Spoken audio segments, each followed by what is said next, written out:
Hello, hello. So, welcome to another day. I did not record on day 8, and I believe today is the day 9.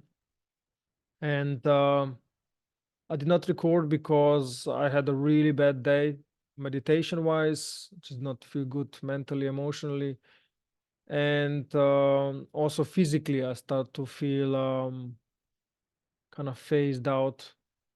Um, I believe by doing some health stuff that messing up with microbiome. I don't know how much you know about the um, gut to brain connection, but it came to me again, by doing meditation that I'll test out some change of my microbiome. So bacteria in my gut that greatly influences the brain. And maybe things did not go that well, I'm thinking, because I had a lot of, possibly I had some die-off reaction, and then the brain is all messy. And I had one of these days that I just could not put myself together. It was quite rough. I was quite disoriented, sleeping a lot, fatigued.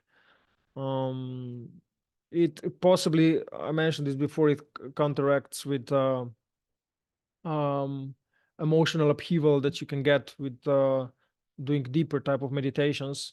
And with a headset that I've been using, especially, I can go to really low brain waves. And you know, with the brain waves, it's the lower you go, the more you can access things that you experience also in your childhood. So if you had experienced some traumas and things like that, if you can slower the brain waves. I can talk about these things more later, but now I just want to mention this, that if you slower the brain waves, you can access these things, like I said, and sometimes it's not that pleasant.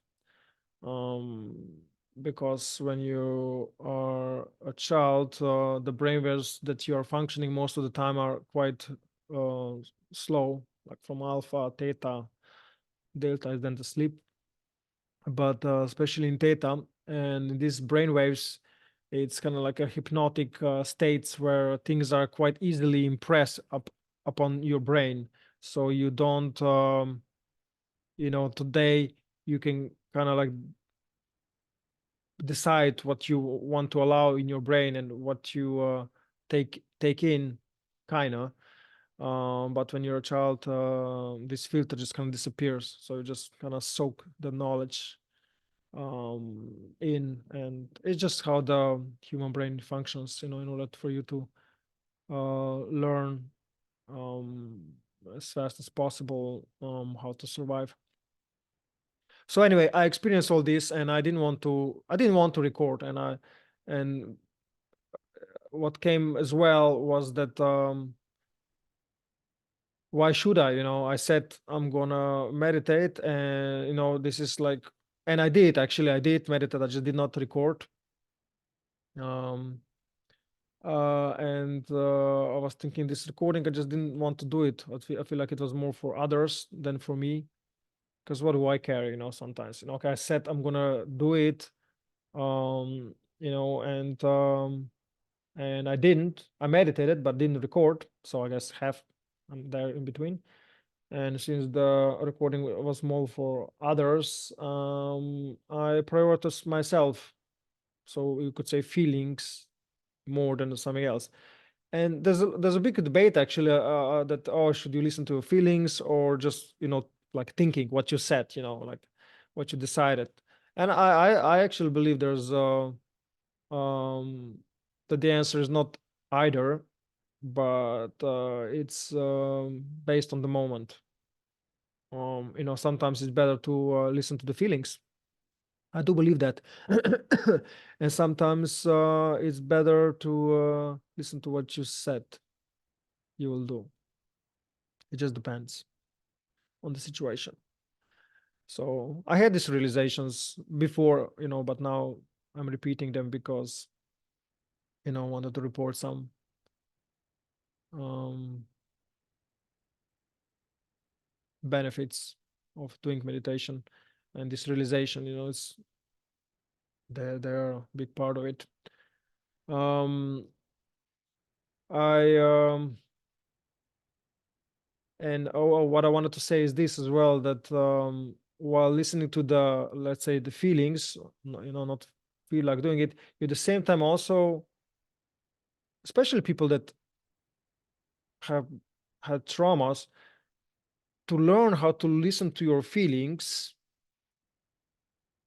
you're also showing yourself appreciation, that you respect this part of the brain that is actually survival brain, like uh I'm just thinking now, because physically, instinctually, you'll, kill or be killed.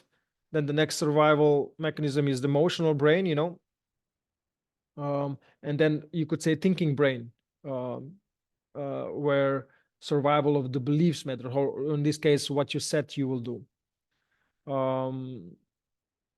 And emotionally, if you now there's emotional body, like it's like a physical body, but people are not that accustomed to it. More and more people are, but still emotions are considered as like sometimes some nuisance, although they are survival mechanisms and they are great learners. It's all energy. It's all, an appearance on the screen of consciousness. And the idea is to, you don't have to act on your feelings, but if you want to do things right, if there's such thing, you do have to process them, become aware of them, and then don't let them dwell there, for the eternity. So observe them and let them move. Or if they, a lot of times, or most of the times, they bring certain lessons. And if you are able to stay present, you will see the lesson. And then you can make different choices on it. So I, you know, these things are all true. But what I wanted to conclude with is that with not doing things as perfect as you intended to, can sometimes be even more perfect. So, for instance, if you're listening to your emotions, feelings, makes you feel more whole, I guess it was a good choice to make, especially if it wasn't aware enough. No, not if feelings decided for you, but you are aware of them and then you decided you're going to listen to them. So it's a difference, it's a subtle difference, but a huge one. And I felt actually quite good, especially even today when I'm thinking about it. I felt pretty good of listening it and making this imperfection in a way perfect. It feels better than if I would force myself and record. Even today, I said didn't really want to do it, but then this kind of start to switch, and I said like, I will do it. Let's see what comes out. And I said, for me, I wanted to also record all of it, not skip anything. When a day that I skipped, I said like, well, okay, I could just post a black video, maybe I will. But that day is missing, and it's okay. That's how real life works. It's not perfect, and that makes it perfect. So anyway, so much for today. I hope it makes sense, like me free flowing with these thoughts and emotions. Uh, if not, let me know. Yeah, because I want to be able to communicate better. Because I do believe there's a big benefit of realizations, my own and then the ones that you have, and help you grow. So let me know if how I can communicate better. It would help me to um, bridge this gap, because in my head things are clear because, well, you know, I'm in my head and I can see it, but I cannot see yours. So um, that'd be cool if you can, if you share certain things, positive or negative. It's all good. Best is both, but whatever you want.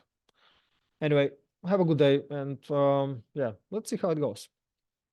Okay, take care.